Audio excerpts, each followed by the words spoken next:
It seems Labour are addicted to making unpopular decisions. They now face a huge backlash for refusing to support WASPI Women. For those that don't know, WASPI Women, which stands for Women Against State Pension Inequality, are a campaign group for pension equality. Some say the total number of women affected is 3.5 million. Now, what are they specifically campaigning on? Well, The Guardian, they wrote, WASPI and others have claimed for years that large numbers of older women were penalised financially and are now struggling with living costs because of the way the decision to raise the state pension age for women to match that of men was made and communicated. Many said they had always expected to receive their pension at 60 and had made their financial plans on that basis. Some said they only discovered their state pension age had increased by several years after giving up work. They argue they were not given enough warning to make plans to bridge the financial gap. The Parliamentary and Health Service Ombudsman spent years investigating. In an initial report in 2021, it found the Department for Work and Pensions guilty of maladministration in the handling of the changes. Then, in March this year, its final report said those affected should be compensated. Leaving aside whether people think they should be compensated or not, I think they should. The focus here is the Labour Party. Now, some corners of the media are finally waking up to how incredibly dishonest Keir Starmer is. In fact, Starmer and many members of his cabinet say WASPI women shouldn't be compensated. Well, they were saying a completely different thing just a couple of years ago. This is Starmer in 2022. Carol, I think this is a real injustice, and that's why there's been obviously a big campaign around it. You may have been part of that campaign, because it's not just that the age is 67, it's that and this probably is the case for you, I guess, Carol, that all your working life you've got in mind the date on which you can retire and get your pension, and then just as you get towards it, the goalposts are moved and you don't get it, and it's a real injustice, and we need to do something about it, Carol, because that wasn't the base upon which you paid in, that wasn't the basis upon which you were working. We've got a government that has basically put its fingers in its ears, as far as I can see, in relation to this. Rachel Reeves has said that compensating WASPI is an expensive compensation bill for something that most people knew was happening. Well, she had a different tune back in 2016. Current pensions minister said back in 2011, the government has not given women enough time to change their plans. And she goes on to say, I believe the government's decision is unfair and disproportionately hits women who are now around 56 years old. That's what she said then. It's a shame she's not now seeking to change these. Now she is in government. Now, they're just two examples of the dishonesty. Starmer has said multiple times how it was an injustice, and not just under Corbyn, but when Starmer was opposition leader, he said the same thing. That was that in 2022. But now they've U-turned on the policy. It's possible that Labour will face a big rebellion in their own party, with The Guardian reporting that up to 100 MPs could defy the government. Speaking of Labour opposition, Diane Abbott didn't pull any punches in attacking Starmer. Diane Abbott, do you, Prime Minister, really understand how let down WASPI women feel? He said he did understand. No, he doesn't. That's the problem. He doesn't. One of the things about Keir is he's only been in the party a relatively short period of time. He was DPP until, I think, 2014, and he couldn't have been a member of the party. Then he got parachuted into... he got parachuted into St Pancras. Holborn, just parachuted in, didn't have to contest for it. Then, because it was a safe seat, he didn't have to fight for that. And he has no feel for politics. Now, he might say, I've got a great feel for politics because I smashed people like you. But he's got no feel for politics. He doesn't understand how they feel. Remember, he's on his big fat DPP pension. What does he know about, ageing women who really will depend on the state pension? He doesn't know. Oh, that is a takedown, and fully deserved. I mean, I love Diane Abbott. Kevin, I want to get your reaction to this, and also I do find it funny that now the media, or at least some parts of it, are just realising that Starmer is a liar. Yeah, that's well done, media. Again, only 5 to 10 years behind the curve. Bravo. Actually, I think the more telling clip of Diane Abbott from yesterday was actually the question she asked about this in Prime Minister's Questions, which was pointed and erudite and well put. And the reaction from Keir Starmer tells you a lot. Not from what he said, because nothing he ever says means anything. The fact that he couldn't look at her. At no point does he even glance across, either in the asking of the question or the answering of it, because he can't look her in the eye. He knows subconsciously that he's lying, that she absolutely has him banged to rights, and that the thing he's going to say in response is going to be absolute bullshit. And precisely that's what it was. This is a complete betrayal of 3.5 million people. Okay, and don't buy into the government propaganda of 90% of them knew exactly what was happening. No. If you read the report, around 40% had a fair idea as to what was going to be taking place and that they would be involved in it. 90% had ideas of, to some degree, that there were going to be some changes to this date, with no indication that it was going to be about them. So even if it were just the 10%, you should still compensate the 10%. But even the case is the majority of them didn't know that these changes were going to directly affect them, and so were potentially robbed of thousands of pounds in savings and pension pot contributions, etc., because they were not informed about the date in which they were going to have to retire. Which, by the way, just as an aside, it's an affront that the part of this story that never gets even brought up is the fact that in order to equalize the age of retirement, rather than meeting it in the middle, they just went, no, all women are going to have to go up to 67.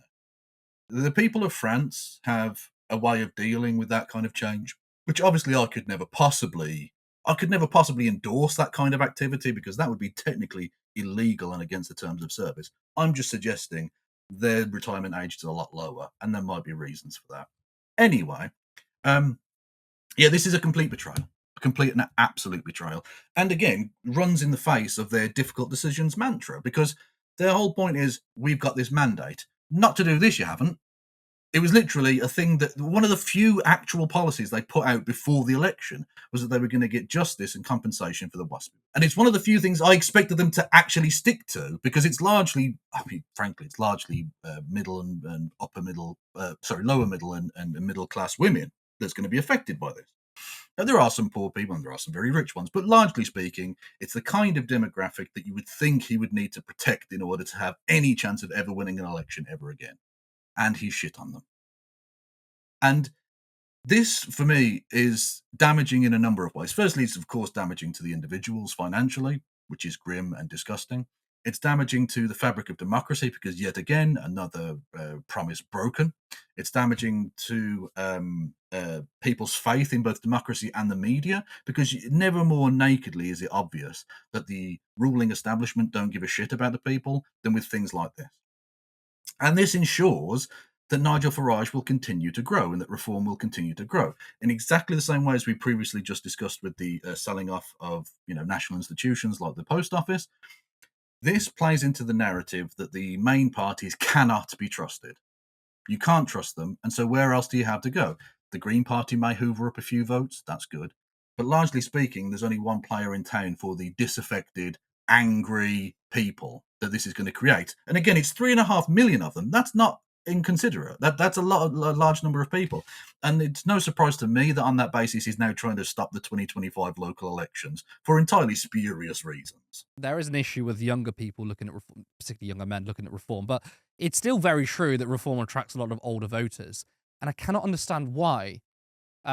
It's almost like the political red line. Parties don't typically do it, is to go after older voters because they're the ones that vote, right? A lot of the time, actually, young people get left out because we're seen as politically inactive. It's kind of like, well, these people don't vote anyway, so we can attack those. Really strange for Labour to go after winter fuel payments and now WASPI women, because older people definitely vote, and they typically, well, a lot of them are moving to reform. So in terms of political calculation, another stupid thing from Labour. In terms of lying, once again, they've lied. And this isn't just, under Jeremy Corbyn, that was his leadership. We were doing cabinet collective responsibility. Now it's a new leadership, because that's what some people tried to say. Well, Keir Starmer's now the leader. Yeah, but Starmer and those in the cabinet, were speaking out against, speaking in favour of compensation for WASPI women as recently as 2022. So they can't even do that. So I find that absolutely insulting to people. I also don't like, and I don't think it's very widespread, but I've seen people who you would consider more on the left, younger people, who say it's probably more of a Labour line, but it's like, well, these older people should have been more responsible with their finances, kind of mirroring the treatment that young people get. Oh, if you should have just cancelled your Netflix to get a house. And, well, maybe older people should have been better with their finances. Two reasons why I really, really hate that. One, because that's not true. The Ombudsman quite literally says older people, or WASPI women specifically, made their financial decisions based on the communication. So it was, you're going to get your retirement or your pension at 60. So they made their finances in accordance to that, and then that changed. So it's not their fault. But two, you don't want to do the sort of the opposite side back to them. If you want to build a really big political movement, you want to build coalitions, then I don't think young people should turn around and say, yeah, well, fuck older people too. We should be saying, no, this is disgusting what's happening to older people, and young people are getting screwed over too. Let's team up. Let's fight the actual enemy. Again, I don't know how widespread that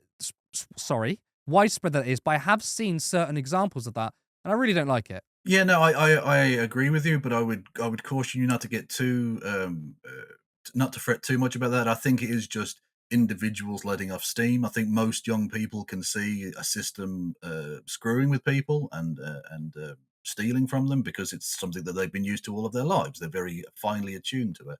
What I think you're picking up on there is a kind of generational animosity. So we, as a younger person, and having been even younger still in the past, because that's how time works, I've experienced myself the kind of nonsense of especially kind of media people going on about young people. The reason that they can't afford X, Y, and Z is because of too much avocado toast, and they need to pull themselves up by their bootstraps, and all of this kind of nonsense. And what I think you've hit upon there is a few examples of people letting off steam and sort of giving a little bit back, which isn't particularly productive, but it's understandable from a moment of like catharsis from an individual perspective. But I think most young people see this for the injustice that it is. I want to get your reaction to the media, actually, and specifically right-wing pundits, because I feel like they're also being dishonest. Because if you ask me, they don't care about WASPI women, particularly right-wing commentators.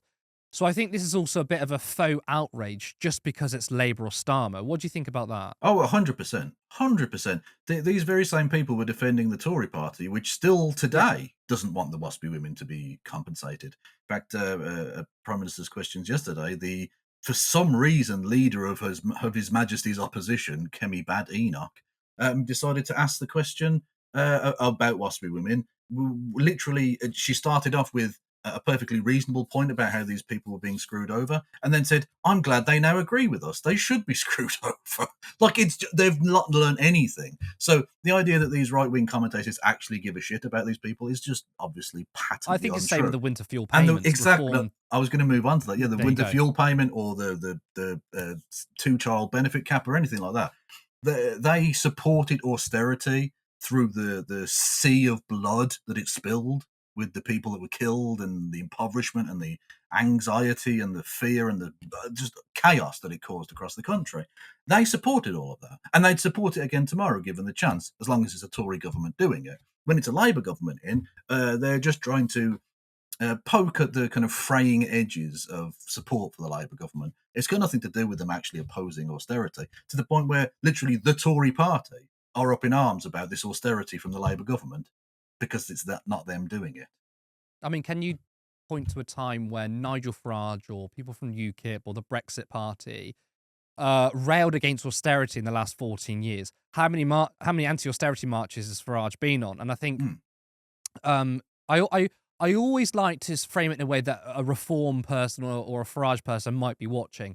It's very unlikely, but just in case they are, I always like to try and remind people that just because Reform are kind of like the new kid on the block, and that they might have some policies which sound good, again, when they say they bring water into public ownership, to not trust them, because you have to look at people's actions.